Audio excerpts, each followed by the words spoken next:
Dans Mystère d'ici, la série secrète de 20 minutes, guide, autrice, conteur vous narre des histoires extraordinaires et des légendes de nos régions. Pour ce nouvel épisode de cette 3e saison, partons en cuisine découvrir l'histoire de l'aligot, ce plat originaire de l'Aubrac à base de pommes de terre, de fromage et d'ail. Une histoire, une légende racontée par Valentine Skira, guide conférencière. Alors bonjour à tous, moi je m'appelle Valentine et je suis originaire de l'Aubrac, côté lozérien de l'Aubrac, du côté de Nasbinal. L'Aubrac, c'est un grand plateau un peu granitique, un peu volcanique, qui est dans le Massif central et qui a la particularité d'être en gros pour un tiers dans le Cantal, pour un tiers en Lozère et pour un tiers en Aveyron. Et on a un certain chauvinisme de l'Aubrac, c'est un territoire assez rude mais qui est magnifique. C'est plutôt connu des gens qui font de la randonnée, comme les chemins de Saint-Jacques.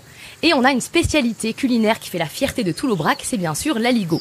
Souvent consommé sous forme d'aligot saucisse, dans un buron, dans ces petites fermes du haut de l'Aubrac, qui permettent de se réchauffer en mangeant un bon aligot saucisse. Donc l'aligot, c'est cette grosse purée, si on veut, de patates, à la tome fraîche, à la crème fraîche aussi souvent, un petit peu de beurre, une poignée d'ail, mais surtout des pommes de terre et de la tome fraîche. Et il y a toujours une bisbille entre les Cantalous, les Aveyronnais et les Lozériens sur à qui doit-on cette invention magnifique de l'aligot.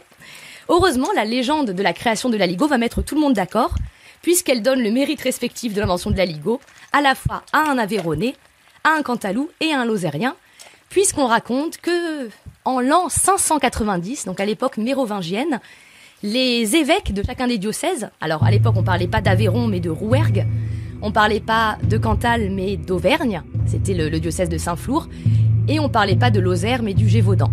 Et donc, les évêques respectifs de ces 3 diocèses, celui de Rouergue, du Gévaudan et d'Auvergne, ont été convoqués par le roi des Francs de l'époque, on a l'époque des Mérovingiens, pour tenir un concile pour résoudre une question épineuse qui concernait quelqu'un de l'entourage du roi.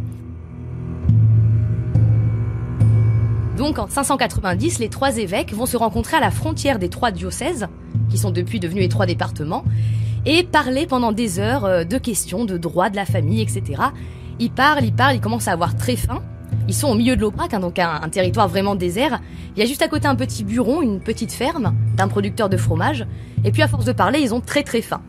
Il y en a un qui a de l'ail, il y en a un qui a des pommes de terre, il y en a un qui a de la tome fraîche. Et donc ils vont demander au buronnier, au monsieur du buron, est-ce que si on vous donne ça, vous pouvez nous faire quelque chose d'à peu près mangeable, hein, c'est la seule préoccupation qu'ils aient. Le buronnier, bon, n'est pas un grand cuisinier, mais il se dit, si je mets tout ensemble dans un gros chaudron, ça devrait faire quelque chose de mangeable. Donc il mélange la tome fraîche, l'ail et les pommes de terre, et les évêques vont goûter cette préparation à la fin du synode. Et ils vont trouver ça délicieux. Donc chacun mange sa part, et puis il reste au fond de la grosse marmite, il reste un petit peu de la préparation. Et là, chaque évêque va commencer à se battre en disant, mais c'est génial ce que vous avez fait, je veux en ramener chez moi. Et donc ils vont chacun plonger leur cuillère au fond du chaudron et tirer vers eux pour essayer de récupérer la dernière part restante. Et donc avec les 3 cuillères, parfois ce sont les versions de la légende, c'est avec les 3 crosses d'évêques carrément, ils vont chacun tirer sur la préparation au fond du chaudron, et ça va tellement tirer sur la préparation que ça va commencer à faire des longs fils. Et le plat sera encore plus délicieux puisqu'il va commencer à filer. Et ils vont trouver ça tellement chouette avec cette forme de fil, et ils vont tellement pas réussir à se mettre d'accord qu'ils vont finir par concéder qu'une préparation aussi bonne ne doit appartenir à aucun évêché en particulier, qui vont en promouvoir la recette et stipuler que ça devrait rester vraiment propre à l'Aubrac. Donc c'est comme ça que, d'après la légende, c'est comme ça que l'aligot aurait été créé, grâce à 3 évêques qui se battaient pour récupérer le fond de leur recette de pommes de terre, de tome fraîche et d'ail. C'est une très belle légende, qui a l'avantage de mettre d'accord et les Lozériens, et les Aveyronnais, et les Cantalous, mais qui pose un petit problème historiographique, puisqu'elle part du principe qu'il y avait des pommes de terre en France au 6e siècle après Jésus-Christ. Ça pose un petit souci, puisque les pommes de terre, en Europe en tout cas, n'ont été connues qu'après les voyages de Christophe Colomb. Ce sont des tubercules qui viennent d'Amérique. Donc il y avait vraiment aucune chance pour que des évêques, à l'époque des Mérovingiens, au fin fond de l'Aubrac, aient des pommes de terre.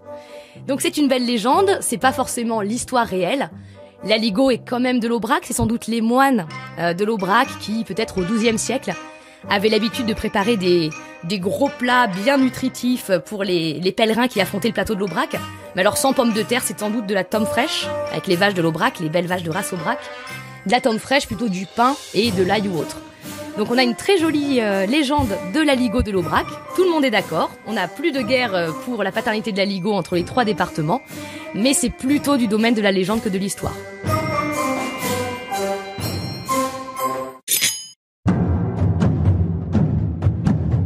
La création légendaire de l'Aligot, récit Valentine Skira, réalisation Anne-Laetitia Béraud.